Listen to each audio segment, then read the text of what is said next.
Welcome to the Kill Count, where we tally up the victims in all our favorite horror movies. I'm James A. Janice, and today we're looking at the third and final Re-Animator film, Beyond Re-Animator, released in 2003. And yeah, I said final because the 2017 Italian adaptation, Herbert West Re-Animator, is not part of the same series. It's just a different adaptation of the original Lovecraft source material. Beyond Re-Animator, in contrast, has no remaining ties to its Lovecraftian origins, other than the title character and the premise of returning life to the dead. It also doesn't have a lot of ties to the first two films, since only 3 people returned for this late arrival threequel: director Brian Usna, effects artist Screaming Mad George, and thankfully Jeffrey Combs as Herbert West. Other than that, everyone in the cast and crew were new to the series, and most of them were Spanish, since Beyond Re-Animator was the result of a deal Usna made with Spanish film company Filmax. So even though it's supposed to take place in Arkham, Massachusetts again, it was filmed in an abandoned Valencian prison and features a whole bunch of inmates and prison guards with heavy Spanish accents. Any last words, pendejo? Is that a little weird and unbelievable? Yeah, maybe, but that's also how you could describe this whole damn series, so whatever, man. Beyond Re-Animator has essentially the same story as the original, with another wide-eyed young doctor being corrupted by the wily Herbert West in the pursuit of scientific discovery. But this time through, West claims to have found the secret to turning his reanimated zombies back into normal functioning human beings. That secret is nanoplasmic energy, which basically looks like a jar full of fireflies, and things get pretty gory and downright silly as West tries to perfect his latest batch of super science serum. Perhaps its foreign production is why the movie never hit theaters, instead premiering on the Sci-Fi Channel, much to Jeffrey Combs' chagrin. But don't let its television premiere fool you. This is a gory, booby movie that was merely edited down to a PG rating for TV. Obviously, I'll be using the R-rated home video release for the kill count, so I'll be talking about all the stuff you're not supposed to be watching, even if I do gotta blur a lot of it to avoid getting yelled at by YouTube. How many victims will there be as West tears through a prison in the name of science? Let's find out and get to the kills.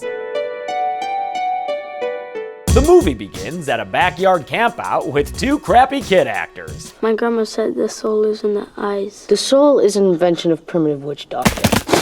These kids, Howie and other kid, head back inside Howie's house where his sister Emily is enjoying a cold glass of their freshest dairy milk. Howie boo scares her and they tussle a bit, his head getting inappropriately crotchular, before a mindless and jawless zombie rounds the corner to disrupt this borderline incestual wrestling. Emily is killed when the reanimated zombie bashes her head multiple times against the wall. And to make this all extra traumatic for little Howie over there, she falls down dead right in front of him. Have fun with your psychological development after this, little bro. Howie watches as the zombie tongues at a drizzle of dairy milk, but his lactose consumption ends after a cop comes in and shoots the reanimated feller several times with his handgun. And this guy's a great horror movie cop too, because he even double taps the zombie to make sure the thing is down. Almost as down as Howie's spirits, as he cries into his dead sister's face. The cause of poor Emily's death was one Herbert West, currently being arrested by the Arkham City Police. Usna says that this opening scene is meant to take place the same night as the end of Bride. In fact, the kids had mentioned earlier that Howie's house was right next to a cemetery, the same cemetery where West and Kane's house was in the second movie. From the back of a police car, West motions to young Howie that he should look down at the ground, leading Howie to discover one extra glowy syringe full of zombie juice. And a title card! Whoa, getting a little too beyond there, come back! The credits sequence is the same as always, although I've gotta note, I'm a little disappointed in the theme this time around, which feels a bit sedated.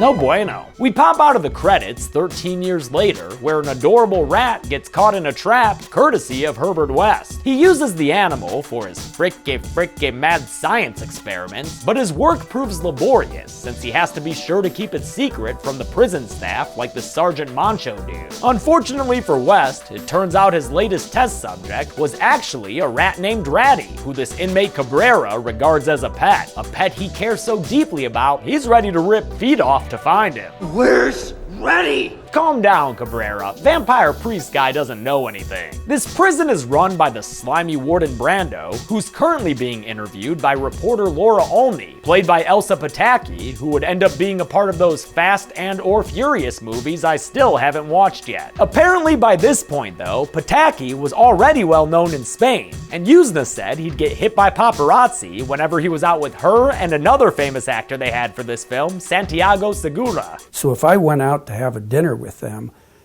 my picture with them would be on the front page of the paper, of the regular newspaper. This was big.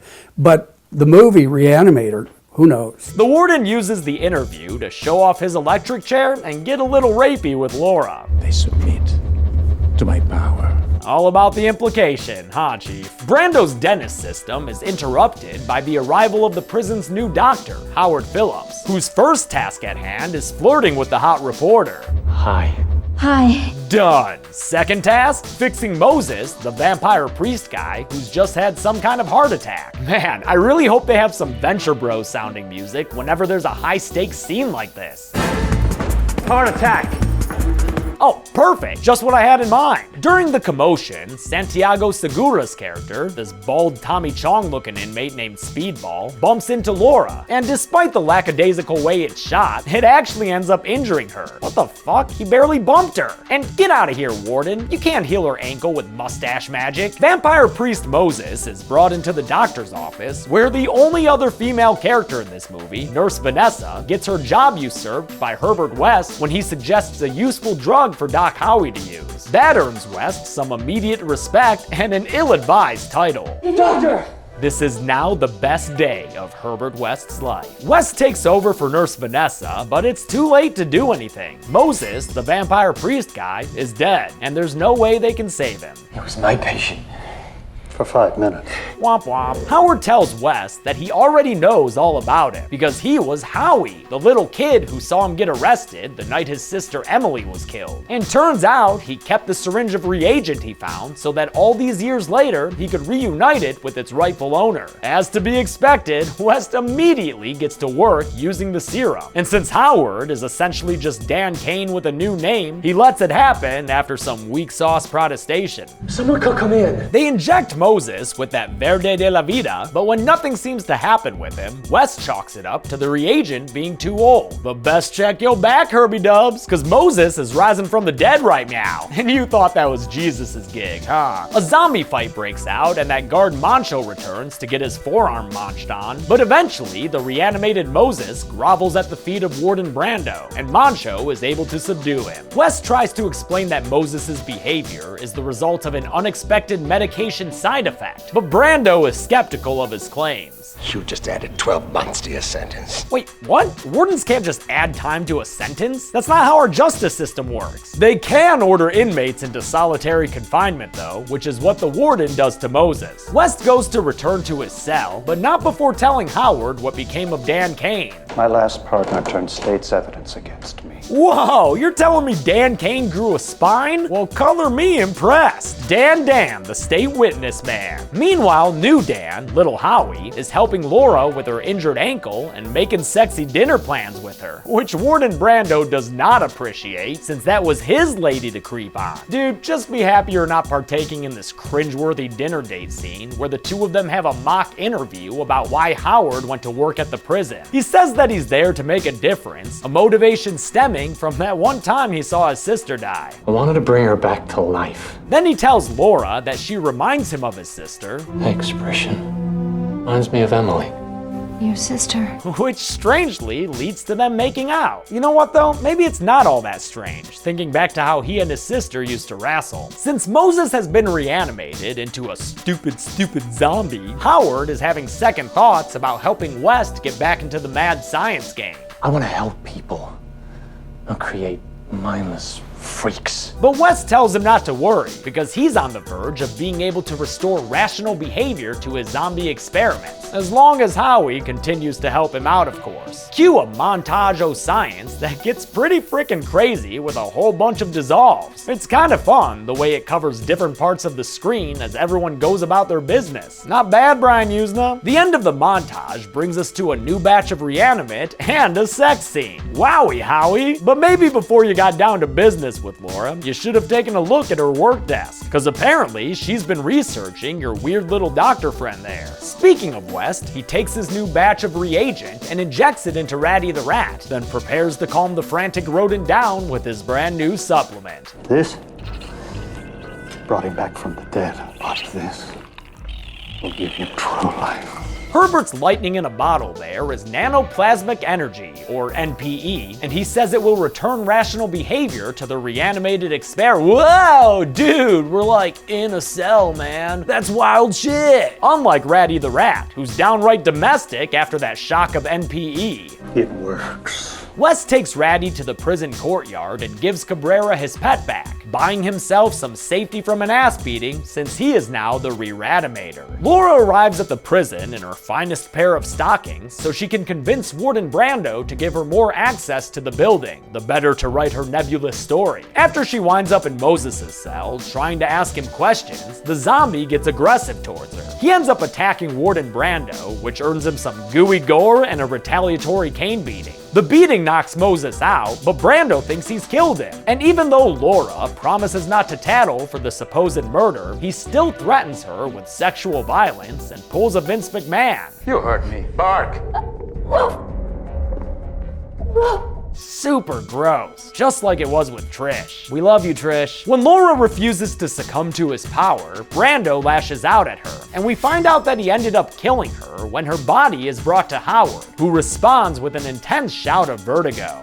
No! Not you, Laura! Howard clears the room and immediately follows West's suggestion to inject his lady lover's corpse with a batch of glowy goodness. He sticks it in her and she comes back to life, shaking violently and spitting up orange spittle. White spittle? Spitting up spittle of various colors. West then says that they should inject Laura with the NPE of another rat that he has. But before they can resolve the ethical complications inherent to this idea, Warden Brando enters the room. The sight of his reanimated murder victim stuns him long enough for West to use a microscope to get a closer look at Brando's head. With the monstrous Warden unconscious, West begins to hook up some electrical doodads so he can harvest some human NPE. You want to put his nanoplasm in Laura? Rodent to rodent, you had no problem. Human to human, you do? I'll let you guess how long it takes New Dan to crumble. Yep, about 3 nanoseconds. They stick some prongs in the Warden's neck and plug in some stingers, causing a whole bunch of electricity to surge through his body and kill him. The kill proves fruitful for West's pursuit of science, since they managed to harvest his NPE into a little jar of fireflies. Make sure you poke some air holes in there now. We see the same virtual tour of this movie's idea of a cell structure as West injects the NPE into Laura. She awakens, seemingly much more human than before, but when West informs her that she was dead for 15 minutes, she starts freaking out, man. And it's not just psychological either. Her body's doing a real weird warping thing, and her face turns into a creepy animatronic made by Screaming Mad George. Also, I love how much Elsa Pataki enjoyed the animatronic heads made in her likeness. She seems really fun. No wonder Thor married her. Looks like Brando's NPE has had a profound effect on Laura though, because she yells at West and Howard in a voice that becomes a lazy layering of her own and the Warden's. Stay away from me. Both of you. Elsewhere in the jail, Moses and Cabrera argue in their cell over whether or not Ratty qualifies as food. The fight is broken up by Mancho, who ends up getting knocked out with his own nightstick, and with his keys at their disposal, Cabrera opens the cell block doors, and causes a prison riot to break out. Some guards get stunt-tossed over a railing and or pushed around softly in the background, but I'm not counting any of that stuff as kills, since it feels more kids programming than anything lethal. These prisoners are more concerned with rebelling against mattresses, I guess. Cabrera, for his part, is just happy to have Ratty again. But when his lovable fur baby goes all rodents with a Z on him, he heads out to beat up West for messing with his beloved pet. Cabrera informs the doctors that there are no guards left to help them. And hey, since that's the case, might as well aggressively harass this woman right here. But Cabrera didn't count on Laura's new temperament, and she manages to get away from it. Howard chases after them, and although I won't count the first two guards he sees as dead, since their fighting's on par with the Adam West Batman series, I will count the two splayed out in this little control center area, since they're clearly meant to be dead, though still in a PG sort of way. Howard ends up getting rescued by some armed reinforcements who seal him off from the rest of the prison in an effort to keep him safe. That means he won't be able to help Laura, who's now on her own, hiding from angry inmates and discovering more victims for me to add to the count. One guard who's just kinda lying there, and another one who she sees knocked out and dragged away, so I'm just guessing he's dead. Cabrera eventually finds her and approaches her menacingly with two other inmates, but she reaches out in self-defense and chokes out the motherfucking camera. Before taking this opportunity to escape, West decides to use that rodent NPE for one final experiment behind bars. He reanimates Warden Brando and gives another cool Jeffrey Combs monologue in a trippy POV sequence. Then he injects the warden with a megadose of rat plasma and leaves the lab in a hurry, all while the SWAT team arrives outside to take back control of this prison. Better do it fast, guys, because we keep getting more victims, like this bloody guard seen crumpled against the railing there. But the SWAT team might be unnecessary, since Warden Brando intends to put down this riot by himself. After freeing himself and knocking out West to steal his medicine bag, he heads to the pharmacy, where Speedball and a buddy of his named Winnie are raiding the place for drugs. The warden, looking pretty ratty there, opens a can of whoop-ass on Winnie with his cane, then extends the beating to a still woozy Mancho for letting this riot break out in the first place. He ends up beating Mancho to death, I think, all while Speedball watches with his favorite Showtime snack, drugs. Brando decides to reanimate Mancho with some reagent from West's bag, and the psychedelic psychoactive gets Speedball psycho excited. Good stuff. As he uses the serum to wake up Mancho, Laura wakes up on her own to find those three menacing inmates dead before her eyes. Apparently, she killed them all using a knife, and saved a special fate for Cabrera, who she somehow cut in half. How'd you manage that one, Laura? Got an idle hand there or something? The warden finds Laura and makes his most appealing rat faces at her, not noticing when Speedball steals a couple of syringes out of West's bag. While the warden and zombie Mancho creep out Laura and tie up prisoners to hang, Speedball injects himself with the reagent, kicking off a ridiculous drug trip sequence that sounds like it was scored by Danny Elfman. What the fuck? Is Speedball trying to shoot himself up or find his stolen bicycle? Howard makes his way back through the prison and finds West, who he's mighty pissed at. After all, West had said Laura would be normal after the NPE. It was a theory. Oh God, it's you! But I also love you. I don't even know anymore. Damn it, West. Herbert tells him that if he wants to find Laura, he should probably look for the warden. The warden, but he's dead. God damn you! I love it. As they head out to find her, the movie briefly remembers that it had another female character besides Laura. So hey, better have her get sexually assaulted too, right? Thanks, I hate it. Nurse Vanessa escapes from Moses and finds rescue in the SWAT team, who hold the zombie at gunpoint and force him to surrender. When an officer goes to cuff him though, Moses kills him by tearing out his throat. Or maybe he just bit off his ear? I don't know. I feel like counting it as a kill, so let's go with the throat thing. This immediately leads to another kill when the remaining SWAT officers all open fire on the reanimated Moses, finally putting down this weird zombie vampire priest character. As they look for Laura, West and Howard come across three prisoners who the warden has hanged. And although they're all shaking like a bunch of haunted house props, I'll just assume they're meant to be actual people who are actually going to die here. So onto the list they go. The warden continues his streak of atrocities by sexually harassing Laura for the third separate time in this movie. Hey, filmmakers, you know women can have scenes that like don't involve sex, right? I don't think this movie does know that. But at least in this case, Laura is able to turn the tables on Brando and penectomize him with her teeth. Ouch. Hearing Laura and the warden, Howard runs off to help her, but West is unable to follow since he's attacked by half a reanimated Cabrera, which actually looks really fucking great. Seriously, this is one of the best looking half people effects I've ever seen, and it looks like they did it with some pretty simple green screen pans. West temporarily frees himself of the semi-nuisance by swinging Cabrera around and away, but I guess this ended up being a difficult feat on set since at first they forgot to make a lightweight version of the body. So the day came, and it turns out that the body that they built was like, oh, I don't know, 120 pounds. It's like, well, but, that's not possible. When Howard finds Laura, she tells him that her Brando tendencies are taking over, and she would very much like him to kill her, please. Kill me?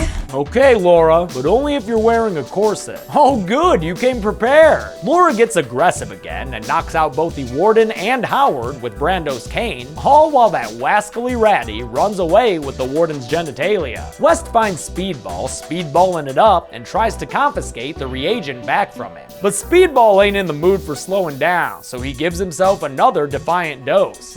Wonder what this is about to do. Oh, it's, geez, warping the hell out of his face. And popping out his eyeball, and bursting open his stomach. Okay, I love this awesomely gross stuff. And yeah, I'm gonna count this as a kill, even if this crappy looking puppet left over appears to be somewhat alive. Hey, man.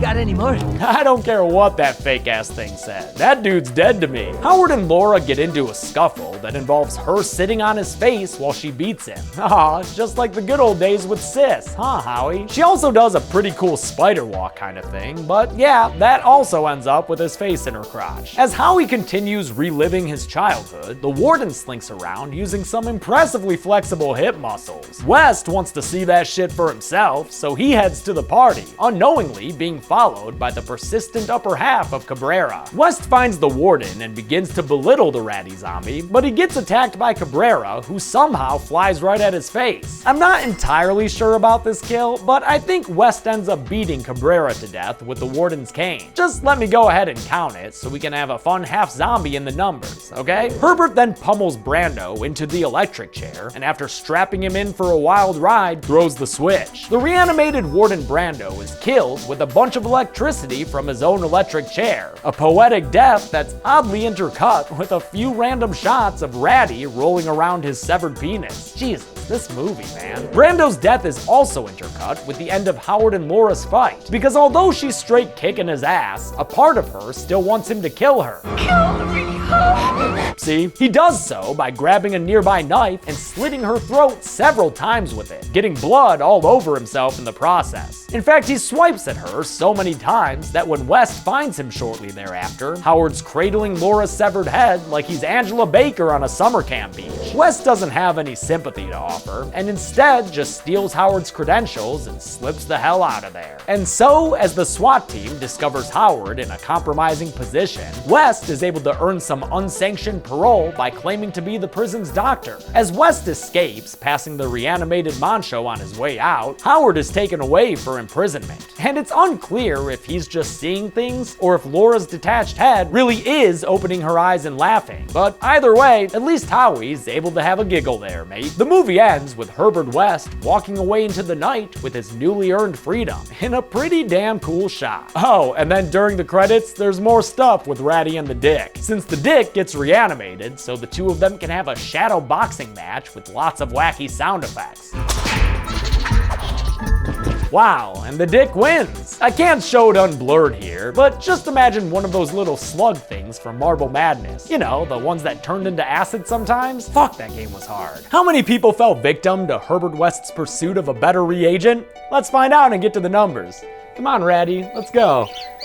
Ratty, are you okay? Ratty?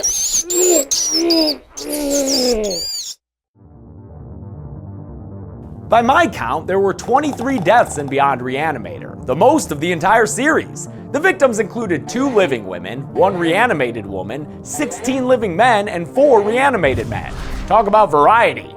With a runtime of 96 minutes, that left us with a kill on average every 4.17 minutes. I'll give the golden chainsaw for coolest kill to Speedball. I love the way that dude explodes, and I'm just gonna ignore the crappy bloody Muppet that talks to West after it happens. Dull machete for lamest kill will go to the 3 hanging inmates who keep shaking like a decoration from Halloween USA. You know, the kind that eat up D batteries like Speedball eats up pills. Those batteries aren't cheap, assholes. And that's it. Beyond Re-Animator came out in 2003 and is the latest film in the series, which is a little bit surprising, even to Jeffrey Combs. Whether there's another Re-Animator movie, I have to tell you, that is one of the more perplexing